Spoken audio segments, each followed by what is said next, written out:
오늘은 특별히 내일 다시 집으로 돌아가시는 양부임 자매님을 위해서 당뇨병에 대한 이야기를 좀 하려고 합니다. 양부임 자매님이 당뇨가 그렇게 심한 줄 몰랐습니다. 금식을 하고 난 이후에도 공복 혈당이 300까지 올라가는 걸 보고 제가 깜짝 놀랐습니다. 그래서 자매님은 집에 가시면 빨리 정리를 하고 반드시 오시라 했습니다. 당뇨는요 굉장히 위험합니다. 그래서 오늘 우리 내일 가시는 자매님을 위해서 당뇨병에 대해 좀 집중적으로 좀 말씀을 좀 드리려고 하고, 이것은요 여러분이 나이가 들어가면요 모든 사람이 다 해당되는 것입니다. 당뇨는 여러분이 음식을 잘못 먹었어도 당뇨가 걸리지만 나이가 들면 자연히 우리의 근육이 손실되면서 당뇨가 또 와요. 그러니까 여러분들에게도 모두 다 적용되는 것이고, 그래서 많은 분들이 이 당뇨로 인해서 고생을 많이 합니다. 이 문제에 대해서 함께 보겠습니다. 우리가 이제 당뇨라고 하는 것은 우리가 공복 혈당을 측정했을 때 126 이상이 되면 당뇨라고 하죠. 그리고 식후 2시간 이후에 혈당이 200 이상이 되면 또한 당뇨라고 하고, 또 이제 당화혈색소라고 하는 거 있죠. 피검사를 하게 되면 당화혈색소를 측정하는데 이것이 6.5 이상이 되면 또 당뇨라고 합니다. 이 당뇨병은 참으로 굉장히 무서운 병이죠. 여러분이 피로를 느낀다. 이것은 당뇨를 의심할 수 있습니다. 여러 가지 이유가 있겠지만 당뇨를 의심할 수 있습니다. 왜냐하면 당뇨라는 것이 이거잖아요. 우리가 음식을 먹으면 이 음식이 당으로 전환되죠. 소화돼서 전환돼서 이 당이 세포 속에 들어가서 세포의 미토콘드리아에서 에너지를 생산하죠. 그래서 우리가 음식 먹고 힘을 가지고 그 힘으로 하루를 산단 말입니다. 그런데 당뇨병 환자는 이 음식물 소화된 이 당이 세포 안으로 못 들어가. 그러니까 피 속에는 당이 많은데, 다시 표현하면 태울 에너지는 많은데 이것이 지금 세포 속에 못 들어가가지고 에너지로 전환이 안 되는 것이 당뇨병입니다. 그러니까 사람이 힘이 없죠. 늘 나른하고 눕고 싶고 자고 싶고, 이것이 당뇨병 환자가 많이 왔는데요. 대부분 호소하는 증상이 뭐냐면 너무 힘이 없다, 너무 나른하다, 그냥 계속 자고 싶다, 이런 말을 많이 합니다. 그래서 다음에 또 하나는 이제 시력이 흐려집니다. 그래서 이것이 잘못하면 실명이 될 수도 있고요. 상처가 나면 아물지를 않습니다. 그래서 이빨 치료라든가 수술을 할 때 반드시 묻죠. 당뇨가 있는지. 그리고 당뇨 측정을 하고. 왜냐하면 이 당이 많으면요 면역이 떨어져가지고 상처에 염증이 아물지 않기 때문에 위험하다는 것입니다. 또 피부가 건조해지고 가려움증이 생기고, 또 당 때문에 적혈구가 떡지떡지 달라붙습니다. 피가 끈적끈적해지죠. 그러면 혈액순환이 안 됩니다. 그러니까 혈액순환이 안 되니까 손과 발이 저리고 피가 안 통하니까 이런 손발저림이 있단 말이에요. 당뇨병은 심장병 3호로 가는 가장 어떤 데는 원인입니다. 당뇨병이 생기면 왜 심장병이 오는지를 좀 나중에 설명드리겠습니다. 장기간에 걸쳐 높은 혈당 농도는 혈관을 손상시키고 또 동맥을 경화, 딱딱하게 만들고, 이것이 딱딱하면 부서지기 쉬워요. 그래서 혈관염증, 혈전 형성 같은 심장병의 기본 원인이 될 수 있습니다. 그래서 대부분 당뇨가 있는 사람이요 스턴트 박은 사람이 많습니다. 혈관이 막혀가지고. 이게 또 내려가면 뇌졸중, 혈관 폐쇄로 인한 팔이나 다리 절단의 위험률을 높입니다. 또 감염과 실명이 되는 망막질환을 일으킵니다. 그래서 이제 합병증으로 실제로 실명하는 경우가 있습니다. 당뇨가 더 무서운 것은 실명과 신장질환입니다. 이게 또 이제 이 사구체, 신장을 망가뜨려 가지고 이 신장 환자를 만드는데 나중에는 투석을 해야 될 정도로 그래서 48%이 말기신장 환자는 48%나 당뇨 환자가 신장 환자가 된다는 것입니다.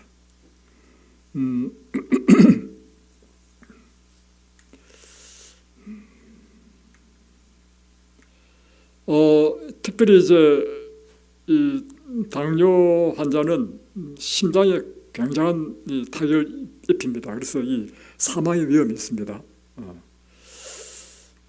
그 이유는 뭐냐면 혈관 내피세포가 손상시키고 만성염증을 일으키는데, 혈액 속의 과도한 포도당은 활성산소와 체중당화산물을 다량 생산합니다.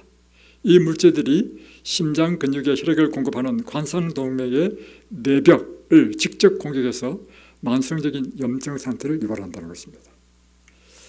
또 죽상동맥 경화증에 가속한다. 이건 뭐냐면 이 손상된 혈관 틈 속으로 변형된 저밀도 DLL 콜레스테롤이 침투해서 면역세포와 엉키면서 플라크, 다시 말하면 이 혈관을 막는 그 플라그가 된다는 것입니다. 이걸 죽종이랍니다. 혈관벽이 두꺼워지고 좁아지는 동맥경화가 훨씬 빠르게 심하게 진행된다는 것입니다. 다음에 피떡, 혈전 형성의 위험이 있다는 것입니다. 고혈당 상태는 혈소판의 응집력을 높이고 혈액 응고 인자를 활성화하는 반면 혈전을 녹이는 자연 분해 기능을 떨어뜨립니다. 그래서 좁아진 관상동맥 내 플라크가 파열되면 급격히 혈전이 형성되어 혈관을 꽉 막아버리는 것입니다. 다음은 다혈관 질환 및 광범위 병변인데, 일반적인 심장질환 환자는 특정 부위 혈관 하나만 좁아지는 경우가 많은 반면에 당뇨 환자는 관상동맥 3개 모두가 전반적으로 좁아지거나 가늘고 긴 구간에 걸쳐서 병변이 생기는 다혈관 질환 형태를 띱니다. 그래서 심장과는 이 혈관이요 3개가 다 막힌다는 것입니다. 그래서 어제 가신 그분도 이 심장 환자로 지금 7%밖에 안 남은 그 상태에서 지금 투석하려고 팔에 수술을 해가지고 딱 주사를 꽂을 수 있도록 수술을 다 하신 분이야.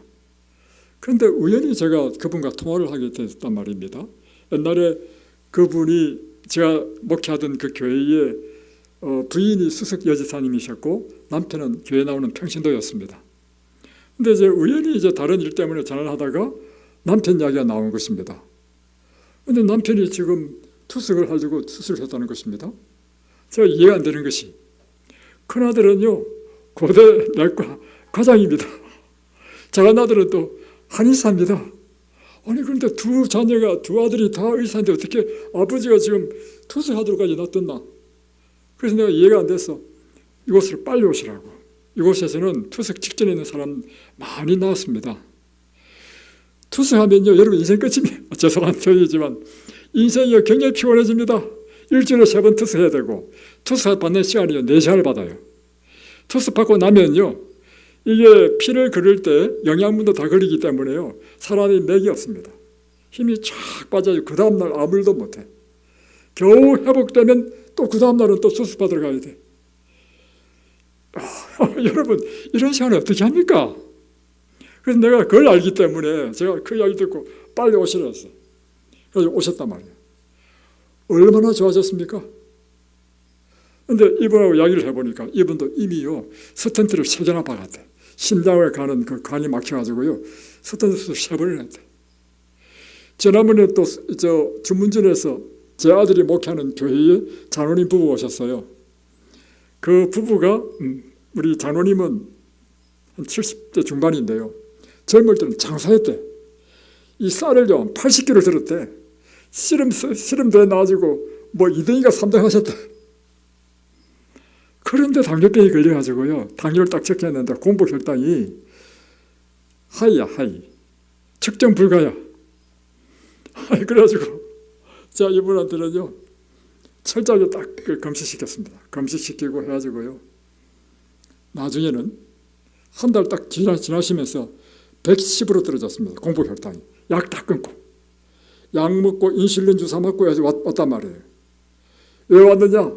이분은 쇼크가 일어나가지고 쓰러졌어. 병원에 응급실에 갔어.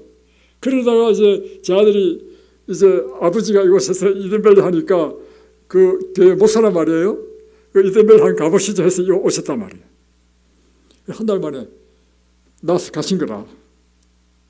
그런데 이분하고 이야기해 보니까 가슴을 보여주는데요, 수술자국이 나 있는 거예요.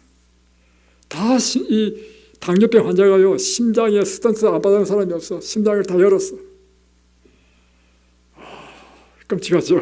그래서 내가 이런 걸 알기 때문에 자매님한테 빨리 정리하고 빨리 오시라고 했어. 그리고 또 이곳에 어떤 분이 오시냐면 20대, 아니 20년 동안 당뇨 앓은 사람. 그러니까 예쁘장한 우리 교인이에요. 그런데 이분은 나이가 그 당시에 40대 후반이라서 50대 초반이었는데 20년 동안 당뇨를 앓았으니 젊을 때부터 앓았을 거 아니에요. 나중에는요, 공복 혈당이 막 300, 400 이렇게 되신 분이죠. 그래서 이제 이분은 늘 하는 이야기가 뭐냐면 너무나 힘이 없고 일을 하시는 분인데 자기는 비가 오는 날이 제일 좋았대. 비 오면 집에 가만히 쉴 수 있으니까. 몸에 힘이 없으니까 몸에 좋다는 뭐 흑염소도 구워 먹고요. 다음에 주변에 있는 사람이 무슨 무슨 식품 이런 거 있잖아요. 식품 먹어도 안 됩니다. 이분이 이곳에 오셔가지고요. 야, 이분은 어찌된 판인지요. 20년 동안 알았던 환자가요. 사람마다 다 다른 것 같아. 이분은 검식을 딱 시켰는데 하루 만에 공복 혈당이 110인가로 뚝 떨어졌어. 와, 혈당이 떨어지니까 일어나는 일이 뭐냐면 힘이 나는 거야. 그래가지고 이분이 자기는 이해가 안 될 만큼 막 온 데를 돌아다녀도 힘이 났는데 그 이유가 뭐겠습니까? 혈당이 떨어졌다는 것은 뭐냐면 피 속에 있는 당이 세포안으로 들어가지고 에너지를 생산하니까 피 속에 있는 혈당이 떨어지지만 에너지로 생산돼 가지고 힘을 내니까 그래서 이분이요 한 달 만에 다 나와가지고 이것에 그 식당 일이 얼마나 힘듭니까? 식당에서 2달 동안 봉사했어요.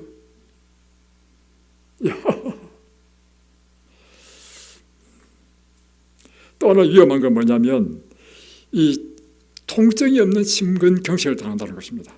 당뇨병성 자율신경병증으로 인해 심장으로 가는 신경이 무뎌지면 심장혈관이 심각하게 좁아져도 전형적인 흉통, 가슴을 쥐어짜는 통증을 느끼지 못한다는 것입니다. 이 통증 없이 병이 방치되다가 정기검진이나 숨찬 증상으로 병원을 찾았을 때는 이미 혈관 협착이 심각하게 진행되어서 응급 환자가 된다는 것입니다. 그래서 당뇨는 그렇죠. 당뇨 환자 좀 무섭다는 사실을 제가 일단은 당뇨가 없었기 때문에 당뇨에 대해서 몰랐는데 이곳에서 환자를 받다 보니까 야, 당뇨는 무섭다는 걸 알았습니다. 어떤 사람은 40대 남자인데요. 이곳에 왔는데 발목을 절단하고 왔어. 그런데 이 환자가 나머지 발목에도요. 나머지 발목도 좀 시커멓게 좀 어이구. 여러분 정말 제가 느낀 게 뭐냐면요. 건강할 때 여러분이 건강한 생활 습관을 여러분의 몸에 익히고 건강이 여러분 최고입니다. 건강하시기 바랍니다. 그때부터 제가 사명감을 느꼈는데 오는 사람들마다 이 건강의 이 생활 습관을 잘 가르쳐가지고 일만 하더라도 내가 복받는 사람이 되겠다. 그죠? 당뇨병의 무서움에 대해서 보겠습니다. 팔, 다리 절단자의 50%가 당뇨병으로 절단했다는 것입니다. 이거 한국 자료를 제가 다 찾았습니다. 당뇨병으로 인한 절단 수술을 1년에 한 1000건 정도 한다는 것입니다. 인공신장 투석 환자는 1년에 2만 명이 새롭게 투석한다는 것입니다. 그런데 그 투석 환자의 48%가 당뇨로 인한 신장 투석을 한다는 것입니다. 말초신경질환의 원인, 신경무력증. 왜냐하면 이제 감각이 없어져요. 다음에 당은요, 암 환자에 굉장히 절대적으로 불리합니다. 그래서 당뇨가 있으면 유방암이나 자궁암 발병 위험률이 높습니다. 그리고 수명이요, 보통 당뇨병 환자는 5년이나 10년 단축됩니다. 2024년 자료를 제가 확인해 봤는데 당뇨병으로 인한 사망이 11,000명 돼 있잖아요. 이 11,000명은요 사실 축소된 것입니다. 왜냐하면 당뇨로 인하여 심장이 와서 심장병으로 죽어도 당뇨 환자로 죽었다 표현 안 하고 심장으로 죽었다고, 당으로 인해서 심장에 쇼크가 와서 죽어도 심장병으로 죽었다 이렇게 표현될 거 아니에요. 실제로 당뇨에 의해서 죽은 사망자는 훨씬 많다는 거죠. 심장병 위험률이 2배에서 12배나 증가하고 뇌졸중 위험률이 2배에서 4배가 증가하고, 그래서 성인 실명의 원인 제1위가 당뇨 망막병증입니다. 그래서 연간 한 38만 명이 이 당뇨 망막병증으로 진단을 받는다는 것입니다. 우리 자매님도 벌써부터 이제 두려워하는 것이 지금 눈에 지금 실명이 오는 걸 두려워하고 있거든요. 우리 함께 힘을 합쳐서 한 영혼을 구원해 주십시다. 이 얼마나 좋은 일이에요. 그래서 예수님께서 이 땅에 오셔가지고 왜 환자를 고치는지 알겠어. 왜냐하면 우리 인생에서 가장 요긴한 게 뭐냐면 아픈 사람 고쳐주는 거야. 그죠? 그 얼마나 정말 가장 요긴한 일이겠어요? 너무 겁주셨어요. 그러네 진짜. 그런데 굿뉴스는 뭐냐면 이곳에서 오신 분들은요 다 좋아졌습니다. 한 사람도 안 좋아진 사람이 없어. 신장 환자들은요 사실은 병원에 입원까지 하더라도요 점점 나빠지거든. 투숙 가는 게 길이거든. 여기는 투숙할 환자들이 와가지고 전부 다 지금 여기 온 사람은 아무도 투숙 안 해. 다 올라갔어. 당뇨 환자도 마찬가지고. 이게 여러분의 굿뉴스입니다. 그래서 이제 사실 이거 오셔보면 느끼는 게 뭐 제가 해주는 게 별로 없죠. 뭐 맨발 걷기장도 없잖아요. 그리고 무슨 뭐 찜질이든 뭐 뜸 뜨는 것이든 이런 거 아무것도 없어. 근데 제가 해보니까요 가장 기본적인 건강의 원칙, 먹고 마시고 자고 운동하고 이것만 잘해도요 병이 낫습니다. 복잡하게 할 필요 없어. 그러니까 단순하게 살면 살수록 여러분 몸은 더 빨리 회복됩니다. 자, 이 당뇨병도 2가지 종류의 당뇨병이 있습니다. 1형 당뇨병이 있고 2형 당뇨병이 있는데 1형 당뇨병은 아이들이 많이 걸린다 해서 소아당뇨병이라 합니다. 이 1형 당뇨병은 이 인슐린 생산하는 이 췌장세포가 아예 망가져버리는, 그러니까 우리 면역 시스템이 잘못돼가지고요 우리 췌장세포를 공격해가지고 우리 면역이 췌장세포를 공격해서 이 췌장세포가 망가진 거라. 이거는요 뉴스타트 해가지고 고쳐지지 않습니다. 그런 환자들이 많이 전화를 받거든요. 다 초등학생들 이런 애들. 그래서 제가 대답하기를 그런 것은 이곳에서 요양해가지고 당신이 원하는 만큼 그렇게 쉽게 치료는 되지 않습니다 라고 솔직하게 이야기를 해요. 그런데 이 제1형 당뇨병의 원인은 무엇인가? 지금까지 밝혀진 바로는요 이 면역체계가 비정상적인 반응을 일으킨 이유가 우유의 단백질과 관계있다는 것이 밝혀졌습니다. 그러니까 어릴 때 어머니가 모유가 적게 나와가지고 우유를 일찍부터 먹었다거나 뭐 모유 먹고 나서도 어린아이 때 우유를 많이 먹는 아이들의 이런 제1형 당뇨병 환자가 생길 수 있다는 것입니다. 그렇다고 해서 모든 아이들이 다 생긴다는 건 아닙니다. 그러나 현재까지 밝혀진 바로는 그렇습니다. 그리고 또 한 가지 더, 소아백혈병 환자도요 우유와 관계 있습니다. 그래서 어린아이한테 우유를 먹이는 건 저는 반대입니다. 그래서 우유 대신에 뭘 먹이는 게 좋냐면 두유를 먹이면 더 좋습니다. 두유는 식물이잖아요. 그래서 제1형 당뇨병 환자는 인슐린 생산 능력을 상실했기 때문에 인슐린 주사를 맞는 것에 생사가 달렸습니다. 이런 환자는 반드시 인슐린 주사를 맞아야 됩니다. 자, 2형 당뇨는 이제 성인이 돼서 생기는 당뇨인데 이것은 인슐린 비의존형 당뇨병이라고 이렇게 표현합니다. 그러니까 췌장세포 자체가 그렇게 1형처럼 막 심각하게 망가진 건 아니고 우리 면역체계가 췌장세포를 공격해가지고 손상된 건 아니고 그냥 인슐린 생산 능력이 떨어지든지 아니면 인슐린 저항이라 표현하는데 저항의 문제를 갖고 있을 때 세포 속에 인슐린이 들어가지 못하는 또는 적게 들어가서 생기는 것입니다. 자, 이 기준은 이것입니다. 당을 우리 세포 속에 집어넣을 때 필요한 것이 인슐린이라죠. 인슐린이 어떻게 당을 세포 속에 집어넣느냐면 우리 세포 속에 인슐린 리셉터가 있어. 인슐린을 받아들이는 문이 있단 말이에요. 먼저 인슐린은요, 세포 속에 인슐린 리셉터를 초인종을 띵동 눌러. 그러면 리셉터가 문을 딱 열잖아요. 그럼 이 속에 인슐린들이 쫙 들어간 다음에 세포 안에서 당을 받아들이는 문을 이 인슐린이 문을 열어줘. 그러면 이 당이 이제 세포 안으로 들어온단 말이에요. 근데 인슐린 저항성이라는 게 뭐냐면 인슐린 리셉터, 세포에서 이제 인슐린 받아들이는 이 문이 좁게 열리거나 작게 열리거나 작동이 잘 안 될 때는 인슐린이 잘 못 들어가잖아요. 인슐린이 일단은 뭐냐면 인슐린이 세포 안에 들어가야 돼요. 들어온 다음에 인슐린이 세포의 당의 문을 열어주는데, 인슐린이 세포 안으로 적게 들어오거나 많이 못 들어오면 당을 여는 문을 많이 못 연단 말이에요. 이게 당뇨병이라. 이것을 인슐린 저항성이랍니다. 이제 예를 들면 이걸 비유로 표현하면 이렇죠. 이제 체육 시간에 밖에서 열심히 체육하다가 이제 드디어 수업 시간이 되었습니다. 종이 울렸습니다. 학생들이 우르르 이제 드디어 방에 들어가고 이제 교실에 들어가려고 했는데 교실 문이 뻑뻑해. 교실 문을 열으니까 요만큼밖에 안 열려. 그러니까 한참에 애들이 못 들어가고 찔끔찔끔 들어가는 그런 식으로 비유로 표현한다면 그렇게 비유가 된다는 거죠. 자, 그러면 무엇이 인슐린 수용체를 막아서 인슐린이 세포 안으로 못 들어오게 하는가?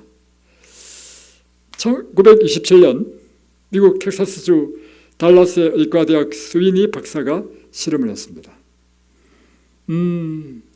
자, 인슐린이 세포 안으로 못 들어가게 하는 것이 과연 무엇일까? 이렇게 해서 건강한 의과대학생을 두 그룹으로 나눴습니다. A그룹은 고지방 식사를 하겠습니다. 그러니까 동물성과 식물성의 기름, 버터, 마요네즈는 지방과 단백질이 많은 식사를 하겠고, B그룹은 고탄수화물 식사, 흰빵, 감자, 설탕, 캔디, 제과, 시럽, 바나나. 여러분이 생각해 볼 때 A그룹에 먹은 사람이 인슐린의 문제를 일으키겠습니까? B그룹의 음식을 먹은 사람이 인슐린에 대한 더 큰 문제를 일으키겠습니까? B죠, 그죠? 우리 상식은 그렇단 말이에요. 이 실험이 굉장히 유명한 이유가 뭐냐면 모든 그 당시에 의사와 일반인이 생각하기를 B그룹이 고탄수화물 식사를 하는 것이 당뇨병과 관계있다고 생각했단 말이에요. 물론 실제 관계 있어요. 그런데 이 실험을 해보니까 B그룹보다도 A그룹이 시간의 경과에 따라 혈당을 보시면 혈당이 계속 올라가잖아요. B그룹은 비록 고탄수화물을 식사를 했다 하더라도 처음에는 혈당이 올라갔다가 시간이 지나면서 혈당이 쭉쭉 떨어지죠. 표 보세요. 그죠? 근데 고지방 식사를 한 그룹은요, 혈당이 계속 올라가는 거라 계속. 그러니까 인슐린 저항성과 관계에 있어서 무엇이 더 큰 문제입니까? 고지방 식사가 더 큰 문제라고 사실을 발견했습니다. 그래서 이걸 좀 더 확대했어요. 2차 실험을 했는데 이제는 건강한 학생을 7그룹으로 나눴습니다. 식사의 단백질은 80g으로 고정시켰습니다. 그리고 그러니까 단백질 양은 이제 딱 고정시켰죠. 그러니까 뭐만 변화시키냐면 탄수화물과 지방의 비율만 바꿨습니다. 탄수화물과 지방 섭취량을 7단위로 반비례되게 하면서 총 칼로리는 2680칼로리가 되도록 음식을 먹게 했습니다. 1, 2, 3, 4, 7단계 했는데 탄수화물은 다 똑같아. 탄수화물과 단백질의 비율만 쫙 다르겠단 말이에요. 자, 이런 이야기입니다. 그 결과 지방 섭취량이 많은 그룹일수록 혈당이 더 높게 나왔다는 것입니다. 기존의 생각을 완전히 깨트려 버렸어요. 그러니까 이 당뇨병의 더 큰 문제는 고탄수화물도 문제가 되지만 그보다 더 큰 문제는 지방이 있다. 그럼 무엇이 인슐린 수용체를 막아서 인슐린이 세포 안으로 못 들어오게 하는가? 그것은 바로 지방이라고 하는 것입니다. 혈중 자율을 떠다니는 지방이 많으면 나쁜 콜레스테롤이 산화물질 유기리로 작용해서 인슐린 수용체의 문제를 일으키게 된다는 것입니다. 그러니까 피 속에 지방이 많으면 인슐린 리셉터를 망가뜨린다는 것입니다. 한마디로. 이 인슐린 리셉터를 망가뜨리기 때문에 인슐린이 못 들어간다는 거예요. 못 들어가니까 샤프 안으로 인슐린이 적게 들어가니까 당의 문을 여는 문도 잘 못 연다는 것이죠. 그래서 스위니 박사의 실험의 결론은 이것입니다. 확실히 지방 섭취를 줄임으로 인슐린 저항을 줄일 수 있다. 당뇨병 유무와 관계없이 비만과 관계없이 고혈당이 되는 것을 줄일 수 있다. 당뇨병 환자가 제일 먼저 고려할 것은 고지방 식사를 삼가는 것이다. 자, 그런데 완전 채식만 하는 사람도 당뇨병을 앓고 있는 사람이 있다는 것입니다. 채식만 했는데 그 이유가 뭘까? 보니까요, 탄수화물 가운데 정제된 탄수화물을 먹을 때는 채식을 하더라도요, 채식 효과가 없다는 것입니다. 흰쌀, 흰빵, 흰밀가루, 떡, 국수, 과일 주스 이와 같은 것. 그러니까 이 말은 뭐냐면 껍질채하지 않는 모든 것은요, 이 인슐린 저항성을 높인다는 것입니다. 그래서 여러분이 국수를 먹더라도 여기는 다 어떤 국수만 주느냐면 메밀국수라든가 통밀국수, 밥도 절대 흰밥 안 줍니다. 현미밥 주고, 떡 어제 가래떡 하나 주셨죠? 그 가래떡도요 현미 가래떡입니다. 그리고 과일 여러분 드실 때도 껍질 안 깎아지죠? 껍질째로 먹을 때는 문제가 없다는 것입니다. 다음에 식물성이라 하더라도 식물성 기름을 과다 섭취하는 것은 똑같은 지방이라는 것입니다. 또 채식을 한다 하더라도 운동을 하지 않으면 근육이 부족하면 혈당이 오른다는 것입니다. 왜냐하면 근육 속에 혈당을 저장해 두거든요. 근데 근육이 없으면 혈당을 저장할 데가 없어. 그래서 특별히 운동을 열심히 하셔야 된다는 것이고, 특별히 이제 노인네 분들이 이제 당뇨병 환자가 많은 이유가 60대 이후에는 근육이 소실되기 때문이라는 것입니다. 또 수면이 부족하거나 또 만성 스트레스를 받을 때는 여러분이 아무리 채식하더라도 당뇨에 걸릴 수 있습니다. 그래서 이 중에 제일 나쁜 게 뭐냐? 스트레스입니다.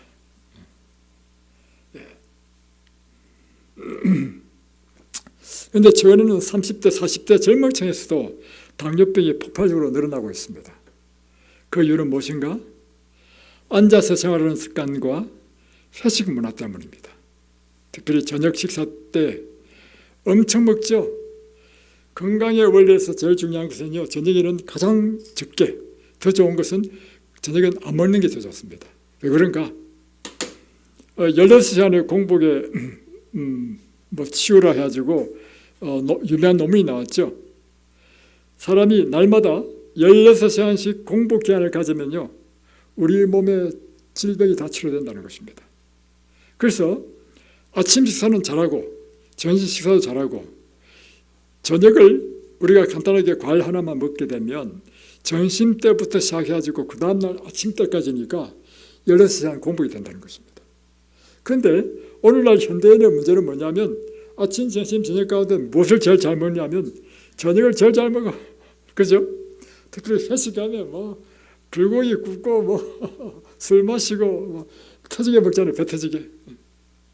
그래서 오늘날 젊은 사람들이 당뇨가 많다는 것입니다.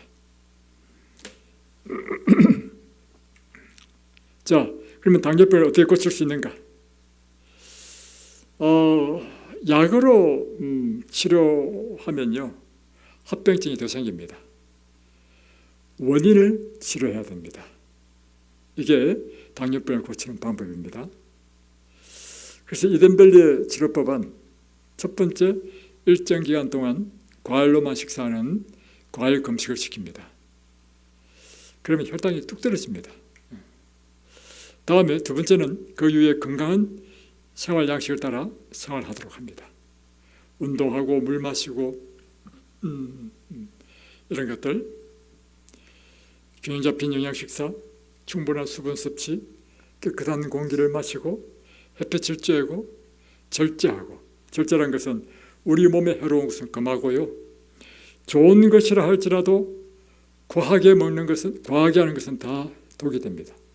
그래서 절제란 것은 나쁜 것은 금하고 좋은 것이라 하더라도 절제하는 것. 휴식, 충분한 운동, 또 마음의 즐거움, 감사, 평안, 이런 것들은 이런 것들을 통해서 사람들이 치료가 일어난다는 것입니다. 자, 운동을 보겠습니다. 이 특별히 당뇨 환자는요, 운동이 굉장히 중요합니다. 당뇨 환자에게서 운동은요, 인슐린을 맞는 것 같이 중요하다는 것입니다. 인슐린 주사 맞는 대신에 운동하라는 것입니다.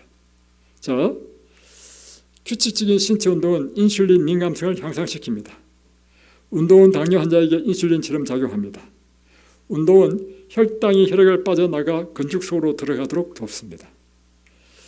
운동에 소모되는 열량이 일주일에 500칼로리에서 3,500칼로리로 증가할 때 당뇨병을 일으키는 위험률이 48%나 떨어졌다는 것입니다. 그만큼 당뇨병 환자는 이 운동이 중요하다. 자, 이 표를 보시면 이렇게 되죠. 당뇨 위험률이 500칼로리에서 3,500칼로리 운동을 증가시키니까 쭉 떨어졌죠. 고혈압, 가족력, 비만과 같은 고위험군에서 실제 당뇨병이 발병할 위험률을 50%나 낮춘다는 것입니다. 두 번째는 시기가 참 중요합니다.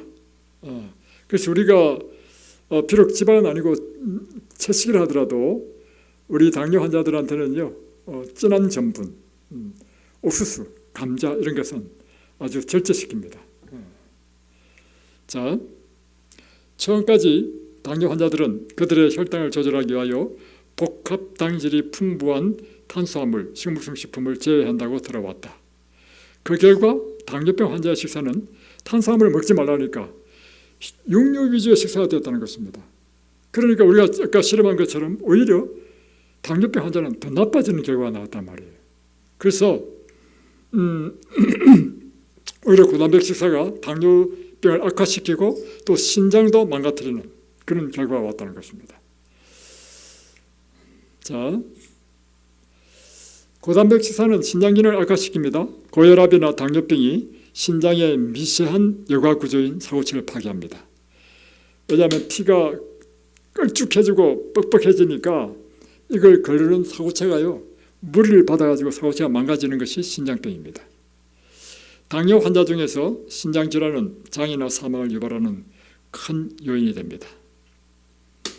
고단백 섭취는요, 신장의 사고체를 서서히 파괴하고 신장의 여과 기능을 약화시킵니다. 자, 당뇨 환자의 신부전증 문제를 보겠습니다. 그래서 당뇨 환자가 두 가지 병을 앓는데 하나는 심장병, 하나는 이 신장병을 앓게 됩니다.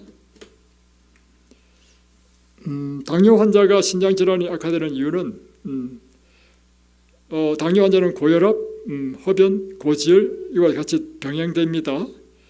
다음에 타이레놀과 아세트아미노펜 약품들, 그러니까 당뇨병 약을 먹는 것 자체가 또 신장을 망가뜨린다는 것입니다. 자, 그러면 치료 방법은 어떻게 하는가? 저단백식이, 완전 채식을 하는 것이 답입니다. 두 번째는 약을 끊어야 됩니다. 그래야 병이 낫습니다. 당뇨 환자들이 일주일에 알약 한두 개만 복용해도 중증 신장질환 위험률이 2배로 상승한다. 그러니까 당뇨병 때문에 약을 먹는 약의 부작용으로 신장이 망가진다는 것입니다. 당뇨병으로 약을 먹는 것이 신장을 또 망가뜨리고 심장을 망가뜨리고. 자, 동물성 포화지방이 췌장의 베타세포를 괴사시킵니다. 인슐린은 췌장의 베타세포에서 만들어지는데 태어나면서부터 20세까지 베타세포가 자랍니다. 그런데 성인 당뇨병 환자는 췌장 베타세포 수가 50%로 감소된 사람들입니다. 그래 불리하죠. 당뇨병을 앓다 죽은 사람을 확인을 해보니까 췌장세포가 80%나 파괴되었다. 돼 있었다. 그럼 무엇이 췌장의 베타세포를 죽게 하는가? 고지방 섭취가 간과 췌장세포 속에 지방이 쌓이게 하고 이것이 지방간과 췌장세포를 죽게 한다는 것입니다. 그래서 위에 있는 건 정상세포고요, 밑에 있는 정상췌장이고요, 밑에 있는 것은 지방으로 꽉 덮여 있는 췌장입니다. 지방으로 이렇게 덮여 있으면 췌장세포가 죽어가지고 인슐린 생산을 하지 못한다는 것입니다. 실험실에서 페트리 접시에 베타세포를 배양하여 자라게 한 후에 2가지 기름으로 실험을 했습니다. 자, 베타세포를 죽게 하는 지방은 무엇이냐면 포화지방이었다. 이 포화지방은 다 동물성 지방입니다. 물론 식물성 지방 중에서도 포화지방이 있어요. 파업류라든가 이래서 파업류는 좋은 기름이 아닙니다. 그러나 올리브, 견과류, 아보카도유 이런 것들은 같은 기름이지만 베타세포를 죽게 하지 않았다는 것입니다. 손상시키지 않았다. 그러니까 이것에서 우리가 발견할 수 있는 게 뭐냐면 같은 기름도 식물성 기름은 괜찮다. 왜냐하면 식물성 기름은 포화지방산이 아니고 불포화지방산이라. 그러니까 이 육식과 채식은 이렇게 다르다는 사실을 우리에게 밝혀지고 있죠. 동물성 포화지방이 췌장의 베타세포를 괴사시킨다는 것입니다. 고포화지방 식사는 인슐린의 작용에 단기적으로 그리고 장기적으로는 아주 강력한 영향을 줍니다. 포화지방이 많은 음식을 많이 먹게 되면 췌장 베타세포의 기능장애와 베타세포의 괴사를 일으켜서 당뇨병을 발생시키는 것입니다. 이 포화지방이라는 것이 다 동물성이에요. 그러니까 우리 몸속에 들어가면 사원에서 굳어버리는 기름. 여러분 기름이 우리 몸에 들어가 굳어버리면 어떻게 되겠습니까? 안 되겠죠. 그러니까 이게 여러 가지 질병을 일으키는 것입니다. 채식하는 사람들은 인슐린에 대한 민감도와 인슐린 분비도 육식하는 사람보다 더 좋습니다. 더 좋은 소식은 채식은 인슐린을 만드는 췌장의 베타세포의 기능을 현격하게 향상시킨다는 것입니다. 다시 말하면 채식을 하게 되면 췌장의 베타세포가 오히려 더 활성화된다는 것입니다. 자, 이것이 오시면 실제적인 분을 소개하면요. 이분은 이곳에 왔을 때 이제 왼쪽에 있는 모습처럼 온몸이 퉁퉁 부었습니다. 그리고 이곳에서 나중에 한 달 후에 치료받고 난 다음에 완전히 이렇게 바뀌었습니다. 자, 이분이 바로 당뇨병 환자인데요. 이분에 대한 그분이 직접 쓰신 글입니다. 지난 30년 동안 30년 당뇨 환자입니다. 30년간 당뇨병과 고지혈증, 고혈압, 심장병, 당뇨병이 있으면 함께 따라 붙는 것이요 고지혈 고혈압입니다. 다음에 신장병, 단백뇨 등의 투병 생활로 몸과 마음이 지쳤었고 시간이 흐를수록 건강 상태는 최악의 상태로 빠져들기 시작하여 약까지 쓰면 계속 늘어나기 시작했습니다. 처음에는 당뇨병 한 기로 시작했습니다. 이분은요, 그 큰 대학병원의 총행정실장이야. 그러니까 처음에 이제 당뇨로 가지고 그러니까 행정실장이니까 최고의 의사한테 진료받을 수 있는 사람이잖아요. 그 병원을 다 관리하는 사람이니까. 그러니까 최고 의사가 이제 약을 지어준 거라 당뇨병. 그 한 기로 시작했는데 그 한 개 약을 먹다 보니까 부작용이 생겨가지고 이곳저곳 하다가 나중엔 16개 약을 먹게 되었다는 것입니다. 그러니까 여러분이 병이 나면요, 약으로 자꾸 고치를 하지 마십시오. 여기도 또 마찬가지겠지만 형태는 다르다더라도 병이 날 때요, 어떤 병원에서 하는 수술이나 시술로 병을 고치려 생각하시면 안 됩니다. 궁극적으로 원인을 제거하는 생활을 해서 궁극적으로 재발이 안 일어나도록 해야 돼. 아시겠죠? 자, 그래서 이제 자꾸 약 부작용 때문에 이곳저곳 처음에는 당뇨로 시작했단 말이에요. 그런데 내 분비과로 가보십시오. 또 거기서 약 타먹고 하다 보니까 또 다른 데 또 아파. 그러니까 순환기내과로 가보십시오. 순환기내과 주는 또 약을 또 먹었어. 먹으니까 또 이제는 신장에도 문제가 생겨서 신장내과로 가보십시오. 이렇게 해서 이과 저과에서 주는 약으로 해가지고 16개 약을 먹게 됐다는 것입니다. 당뇨 합병증으로 6년 전에는 급성심혈관 질환으로 심장에 스턴트 삽입술을 시작하였습니다. 이게 지금 당뇨 환자가 가는 길이라. 그러나 잘 관리되는 몸은 2024년 1월 28일 갑자기 합병증으로 인하여 부종 등으로 몸이 79kg까지 부어올랐습니다. 이분이 올 때는 어떠냐면 이렇게 눈도 제대로 못 떴어. 부어가지고 다리들이 부어가지고요, 걸음도 제대로 못 걸어서 서로 이게 부비게 깨가지고 막 그런데 지금 이렇게 왔단 말이야. 다시 말하면 지금 병원에서 투숙하라고 했는데 투숙하면 가는 길이 뻔한 걸 알기 때문에 투숙 안 하고 이곳에 오신 거라. 자, 갑자기 비대해진 몸은 걸을 수도 없었고 특히 말하기가 힘들었고 코를 심하게 골라 잠을 설쳤으며 이로 인하여 기관지 천식이 발생하여 숨 쉴 때마다 씩씩대는 소리가 가족들의 밤잠을 설치게 되었으므로 가족들의 근심이 이루 말할 수 없었습니다. 또한 말하는데도 힘이 들었습니다. 병원에서는 당장 입원하여 신장투숙을 해야 한다고 해가지고 겁이 나서 이제 누가 소개를 했는가 봐 급하게 그도 밤중에 왔어요. 밤중에 오셨습니다. 이것이 왔어요. 자, 이분이 이제 오셔서 이드벨리 생활을 했단 말입니다.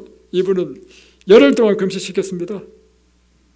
다음에 오면 우리 자민도 할 수 있으면 열흘 정도 해야 돼. 왜냐하면 이분은 금식 3일 해도 안 떨어져. 좀 강하게 해야 돼. 이분이 열흘 동안 했어. 열흘 동안 한 다음에 이후에 보식을 했는데요, 열심히 운동하고 79kg에서 65kg로 쫙 빠지면서 모든 붓기가 다 빠져버렸어. 붓기 다 빠지니까요, 엄청 미남이 되구만. 사람이 잘생긴 사람이야. 퉁퉁 부어가지고 몰랐는데 공부 혈당 85로 정상이 되고 하루에 1만 보씩 걷고 모든 정체가 다 사라져 버렸습니다. 그래가지고 막 갈 때는 기쁘게 갔단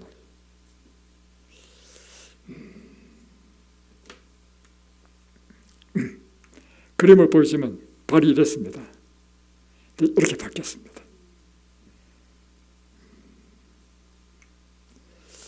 하나님께서 우리 건강을 위해서 주신 식물은 무엇인가? 창세기 1장 29절에 하나님이 가라사대 내가 온 지면에 씨 맺는 모든 채소와 씨 가진 열매 맺는 모든 나무를 내게 주노니 너희 식물이 되리라. 여기에 못 없냐면요, 생선도 없다는 사실을 기억하십시오. 예. 그러니까 잘 관리되는데 재발했다. 제가 볼 때는 식생활의 문제 때문이 아닌가 저는 그렇게 생각이 듭니다. 자, 출애굽기 15장 20절에는 너희가 너희 하나님 나 여호와의 말을 청종하고, 자 지금 여러분에게 한 말을 어떻게 하라고요? 내가 지금 하나님 말씀을 대언했습니다.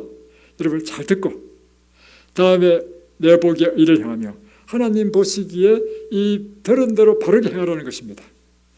내 계명의 길을 기울이며 내 모든 규례를 지키면 내가 애굽 사람에게 내린 모든 질병이 하나도 내게 내리지 않겠다. 혹 여러분이 질병에 걸렸다 할지라도 나는 너희를 치료하는 여호와임이라. 그러니까 우리가 혹 잘못했다 하더라도요, 하나님 그것으로 끝장내는 게 아니고요, 언제든지 우리에게 기회를 주십니다. 다시금 내가 너를 치료해 주겠다.